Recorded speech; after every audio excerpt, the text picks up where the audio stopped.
అండి. ఈ స్టోరీ నచ్చితే సబ్స్క్రైబ్ చేసుకోవడం మర్చిపోవద్దు. ఇప్పుడైతే గదిలోకి వెళ్దాం. విమల, విశ్వ భోజనం చేసి హాల్లో కూర్చున్నారు.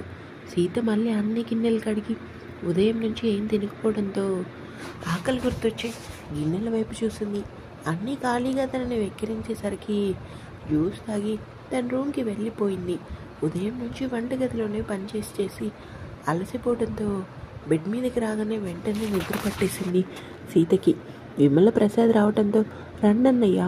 ఏంటి రాక మేము వస్తే ఇప్పుడా మీరు వచ్చేది? అదేం లేదమ్మా, ఆఫీస్ వర్క్ ఎక్కువగా ఉండటంతో రాలేకపోయాను. అందుకే పూజని శౌర్యని పంపించాను. ఎలా ఉన్నారో అందరూ? బాగున్నామన్నయ్య. వదిన రాలేదా? వదిన ఊరు వెళ్ళిందమ్మా, వాళ్ళ అన్నయ్య పెళ్లి రోజు అని. ఏంటి బావా అలా ఉన్నావు? ఇండియా రావటం నీకు ఇష్టం లేదా ఏంటి? ఫేస్ అలా పెట్టావు? ప్రసాద్, విశ్వ చిన్నప్పటి నుంచి బెస్ట్ ఫ్రెండ్స్. అరే అలాంటిది ఏం లేదు చెప్పు. ఎలా ఉంది బిజినెస్? బాగానే ఉంది బావా. నువ్వు కూడా ఇకపై ఇక్కడ ఉంటావు కాబట్టి మన బిజినెస్ ఇంకా సూపర్గా ఉంటుంది. రామ్ ఎక్కడా? ఇంతకీ రామ్ చేసుకున్న అమ్మాయి పేరేంటి? సీత. తను ఎక్కడుంది? ఇప్పుడే తన రూమ్కి వెళ్ళింది. రామ్ షూటింగ్కి వెళ్ళాడు అంటూ ముగ్గురు కాసేపు నవ్వుతూ మాట్లాడుకున్నారు. అయినా ఏంటి బావా నువ్వు పూజని ఇంటి కోడలను చేస్తానని చెప్పి రామ్ని ఎందుకు అలా పెళ్లి చేసుకోమన్నావు? తన్వి నా మేడకోడలరా. తనని రేప్ చేసి చంపేశాడు ఆది. వాడిని ప్రేమించిన పాపానికి శిక్ష తన్వి అనుభవించడమే కాకుండా మా అందరికి కూడా శిక్ష వేసింది. ఇప్పటికీ అది లేని లోటు బాగా తెలుస్తుంది అంటూ బాధపడ్డాడు విశ్వ. భోజనం చేసి తన రూమ్ నుంచి బయటకు వచ్చిన మాన్విత ప్రసాద్ హాల్లో ఉండటంతో చూసి చిరాగ్గా మొహం పెట్టుకుని సీత రూమ్కి వెళ్ళింది. బాధపడకు బావా, ఏం చేస్తావు? అయినా ఎందుకు నువ్వు ఆ పిల్లని ఇంటి కోడలుగా చేసుకున్నావు? రామ్ ఎక్కడా? తనెక్కడా? ఆ ఆదికి బాధ ఎలా ఉంటుందో తెలియాలని ప్రేమించిన అమ్మాయిని దూరం అయ్యేలా చేశాను. అయినా రామ్ ఆ అమ్మాయితో కలిసి ఉండడు. ఆ మాట వినగానే ప్రసాద్కి ఎక్కడలేని గర్వం, ఆనందం రెండూ వచ్చేసాయి. కానీ అంతలోనే మనం అనుకున్నవన్నీ జరుగుతాయా బావా? కొన్ని రోజులకి రామ్ సీతని ఇష్టపడితే అప్పుడు తన ఇంటి కోడలుగా ఉంటుంది కదా. అప్పుడు నా కూతురు పరిస్థితి ఏంటి? నీ మీద ఆశలు పెట్టుకున్న నన్ను మోసం చేస్తావా? ఒకవేళ అదే జరిగితే పూజకి నేనే దగ్గరుండి మంచి సంబంధం చూసి నేనే కట్నకానుకలిచ్చి రామ్ కంటే అందగాన్ని తెచ్చి పెళ్లి చేస్తాను, సరేనా? ఆ మాటకి ప్రసాద్ లోపల కోపంతో ఊగిపోయాడు. బయటవాడిని తెచ్చి పెళ్లి చేస్తావా? నీ కొడుక్కి పెళ్ళైనా సరే నా కూతురు ఇష్టపడుతుంది అంటే దానికి కారణం నీ కొడుకు అందం చందం చూసి కాదు, మీ వెనుక ఉన్న కోట్ల ఆస్తి కోసం. వాళ్ళిద్దరినీ ఎలా విడదీయాలో నాకు తెలుసు. అయినా నా కూతురు చెప్పింది కదా ఆ రామ్ 5 నెలల్లో సీతని వదిలేస్తాడని. అప్పుడు మొదలు పెడతాను నా కథ అనుకున్నాడు. ఏంటి ప్రసాద్, ఏం మాట్లాడో? లేదు బావా, నువ్వు చెప్పిన దాని గురించి ఆలోచిస్తున్నా.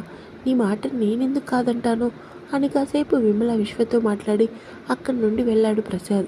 సీత రూమ్కి వచ్చిన మాన్విత సీత పడుకోవడం చూసి చిన్నగా నవ్వి దుప్పటి కప్పి ఏసీ ఆన్ చేసి తన రూమ్కి వెళ్ళింది. సాయంత్రం 5 అవుతుంది.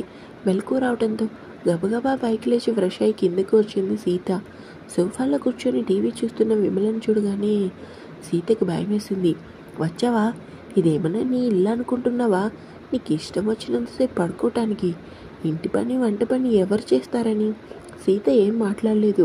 విమల కోపంగా ముందుకు వచ్చి అందరికీ వేడివేడిగా స్నాక్స్ రెడీ చేసి నైట్ డిన్నర్కి వంట చేయి.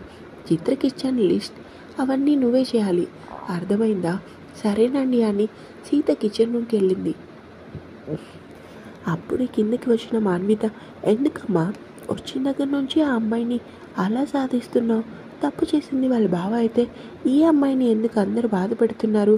చూడు మాన్విత, వచ్చిన దగ్గర నుంచి చూస్తున్నా, నువ్వెందుకు ఆ పిల్ల మీద సింపతి చూపిస్తున్నావు? తన ఇంట్లో ఎన్ని రోజులు ఉండదు. అలానే ఇంకో విషయం, పేరుకు మాత్రమే మీ అన్నయ్య భార్య, నువ్వు సొంత వదిలిలా ఫీల్ అయిపోకు అంటూ టీవీ చూసింది విమల. మాన్విత తల్లి బుద్ధి తెలిసి మనసులోనే బాధపడింది, కానీ సీతకి చూడగానే బాధపడింది. అసలు ఈ అమ్మాయికి భోజనం చేసిందో లేదో, ఉదయం నుంచి వంటగదిలోనే ఉందనుకుంది. స్నాక్స్ అన్నీ రెడీ చేసి అందరికీ పెట్టి కిచెన్ రూమ్కి వచ్చింది సీత. ఆమె మనసులో మాత్రం రామ్పై విపరీతమైన కోపం వచ్చింది. ఈ రామ్ వల్లే నాకు ఇన్ని కష్టాలు.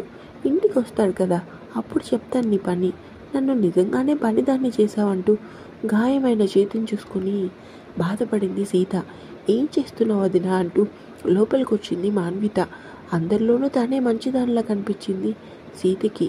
వంట చేస్తున్నానండి, అండి కాదు నన్ను మాన్విత అని పిలువు సరేనా?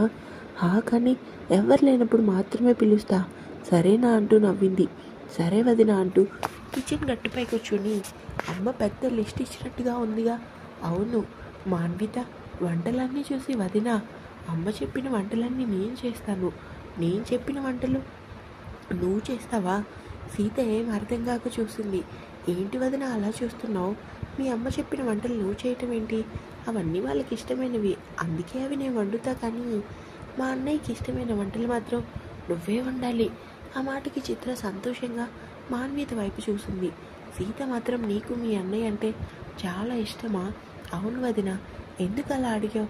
మధ్యాహ్నం అన్నయ్యకి ఇష్టమైన వంటలు చేయలేదని నేను భోజనానికి కిందకి రాలేదు.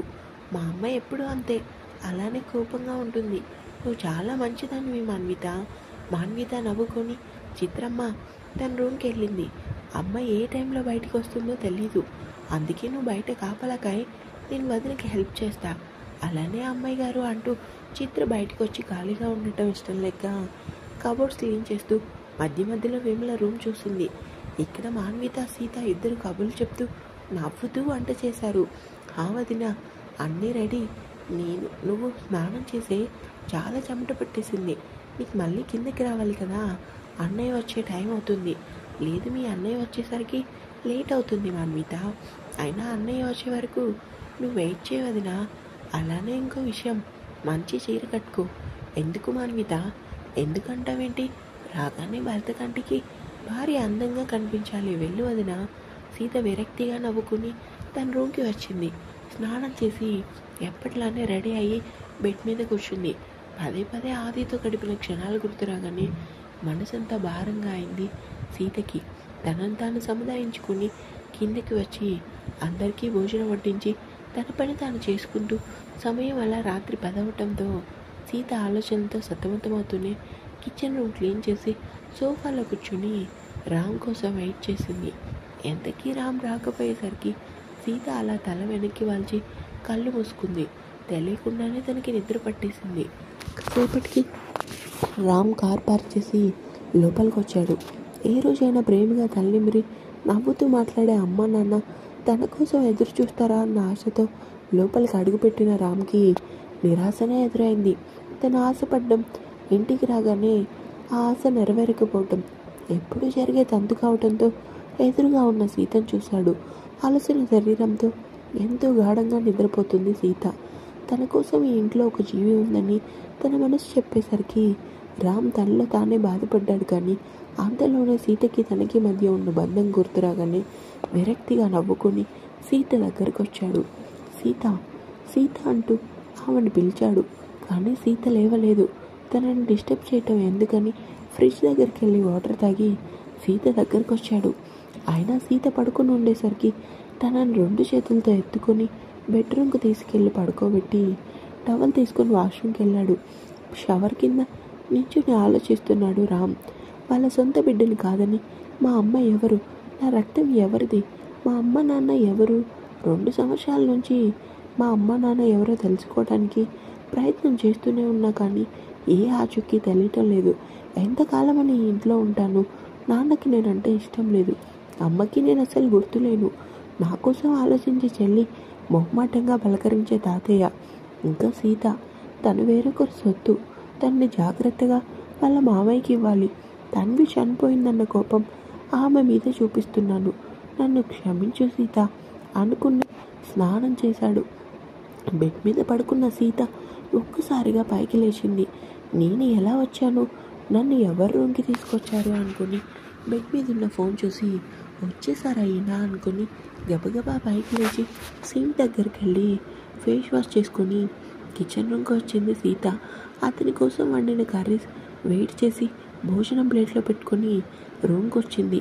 స్నానం చేసి వచ్చిన రామ్ భోజనం ప్లేట్తో లోపలికి వచ్చిన సీతను చూసి 2 కన్నుబొమ్మలు పైకి లేపి, ఏంటి నా కోసమే కాదు నా కోసం అంటూ కోపంగా ప్లేట్ టేబుల్ మీద పెట్టింది. బల్బ్కి ఏం తక్కువ లేదు నీకు? ఏమైంది అలా నీరసంగా ఉన్నావు? ఏం లేదంటూ మొహం పక్కకి తిప్పుకుంది సీత.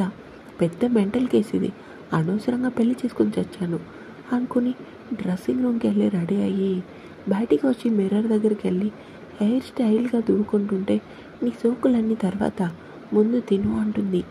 ఏంటి నోరులేస్తుంది? ప్లీజ్, నా కోపిక అస్సలు లేదు, తినేసాక గొడవ పడదాం, ముందు రావయ్యా బాబు, నాకు చాలా ఆకలిస్తుంది. ఉదయం ఏదోటి తింటూనే ఉంటావుగా, మళ్ళీ ఆకలి అంటున్నావేంటి? కోపంగా పైకి లేచి రామ్ చేతిని పట్టుకొని విసురుగా సోఫాలో కుదేసింది. ఏంటి నీ గోల? సీత ఏం మాట్లాడలేదు. అతనికి భోజనం పెట్టి తను పెట్టుకుని గబగబా తింటుంది. ఆమె తినడం చూసిన రామ్, ఎవరు వచ్చి తినేరు, ముందు నిదానంగా తిను అంటాడు. సీత భోజనం తింటూ, నీకేం తెలుసు, ఉదయం నుంచి కడుపులో ఏం లేదు, ఎంత ఆకలిస్తుందో తెలుసా? సాయంత్రం ఆకలికి తట్టుకోలేక రూమ్కి వచ్చి ఏడ్చేశాను. ఆమె మాటలకి రామ్ మనసు చివుక్కుమంది. ఉదయం నుంచి ఏం తినలేదా? ఎక్కడ వంట చేయటం, గిన్నెలు కడగటం? మధ్యాహ్నం దొరికింది ఖాళీ, తిందామని వంటలు ఏం మిగిలేదు. వండుకునే ఓపిక లేక జ్యూస్ తాగి పడుకున్నా. పోనీ సాయంత్రం తిందామన్నా స్నాక్స్ వంట చేసేసరికి 7 అయింది. నీకోసం చూసి ఇంకా నిద్రపోయాను. నీకు చెప్పాను కదా నేను వచ్చేసరికి లేట్ అవుతుంది, భోజనం చేసేయమని. చెప్పావు కానీ వంటలు మిగులుతాయో లేదో అని భయం వేసింది. నీకోసం చేసినవన్నీ మాన్విత ఎవరికి కనిపించకుండా దాచిపెట్టింది. అందుకే నీకు వండినవి తింటున్నాను. ఇవన్నీ నేనే వండాను, తిను, చాలా బాగున్నాయంటూ నవ్వుతూ భోజనం తింటుంది సీత. ఆమె మంచితనానికి, అమాయకత్వానికి రామ్కి జాలి వేసింది. అవును, మధ్యాహ్నంలో భోజనం చేసావా? రామ్ సీరియస్గా లుక్ ఇచ్చి తన చేతిలో ఉన్న ప్లేట్ వైపు చూశాడు. అన్నీ తనకి ఇష్టమైన వంటలు చేసి మాన్విత వండించిందని గ్రహించి, ఇవన్నీ నువ్వే వండావా? ఏమైంది అలా అడుగుతున్నావు? ఏం లేదంటూ నోట్లో ముద్దు పెట్టుకున్నాడు. మనసులో ఆమె వంటని మెచ్చుకోలేకుండా ఉండలేకపోయాడు. తింటున్న సీత వైపు చూశాడు. చేతిని ఉఫ్ అంటూ ఊరుకుంటూ మరీ తింటుంది. అప్పుడు కానీ అర్థం కాలేదు ఆమె చేతికి గాయమైందని. మెంటల్ దానా, చేతికి గాయమైంది కదా, అయినా అలానే తినేస్తున్నావా? మరి ఎవడు తినిపిస్తాడు నాకు అని చెయ్యి నొప్పిగా ఉన్నా వంట పెడుతున్నా ఓర్చుకుంటూ తింటుంది సీత. ఆమెను చూడగానే రామ్కి బాధగా అనిపించింది. ముందు నువ్వు తింటే మాపు, నీ తిండి చూస్తుంటే నాకే తినబుద్ధి కావటం లేదు, చిన్నపిల్లల మూతి నిండా చేసుకొని తింటుంది అని ఆమెను తిట్టుకుంటూ ఆమె చేతిలో ఉన్న ప్లేట్ తీసుకొని మెక్కు, అలా చూస్తావెందుకు? బాబోయ్, ఏంటి నువ్వు తినిపిస్తావా నాకు? నమ్మలేక అడిగింది. విసిగించుకు, ముందు తిను అంటూ ఆమె నోట్లో ముద్దలు పెట్టి తను భోజనం చేశాడు. తింటున్న సీత, పర్లేదు, నీలో కొంచెమైనా మానవత్వం ఉంది, చేసిన చాలు, ముందు చేయి కడుక్కో అంటూ తను భోజనం చేసి హ్యాండ్ వాష్ చేసుకుని బయట లాన్లోకి వచ్చాడు. ప్లేట్స్ అన్ని కింద పెట్టి రామ్ కోసం పాలు తీసుకొని గదిలోకి వచ్చిన సీత పాల గ్లాస్ పక్కన పెట్టి నిద్ర రాక లాన్లో ఉన్న రామ్ దగ్గరికి వచ్చింది. ఆకాశంలో చందమామ చూస్తున్నాడు రామ్. ఏంటి చందమామని చూస్తున్నావు? పడలేక, నీకు నిద్ర రావటం లేదా? లేదా, అందుకే ఇక్కడికి వచ్చాను అంటూ మూతి తిప్పుకొని, మిమ్మల్ని ఒకటి అడగనా? ఏంటో చెప్పి చావు, ఎప్పుడు నాతో అందంగా మాట్లాడవా? మాట్లాడాను అంటూ అక్కడే ఉన్న సోఫాలో కూర్చొని సీతను చూశాడు. కోపంగా రామ్ దగ్గరికి వచ్చి అతని పక్కనే కూర్చొని మొహం పక్కకు తిప్పుకుంది. ఏదో అడగాలి అన్నావు కదే, అడుగు, మీరెవరు? అతని కళ్ళలోకి సూటిగా చూసి అడిగింది సీత. రామ్ ఆశ్చర్యంగా సీతను చూశాడు. ఇంకా ఉంది.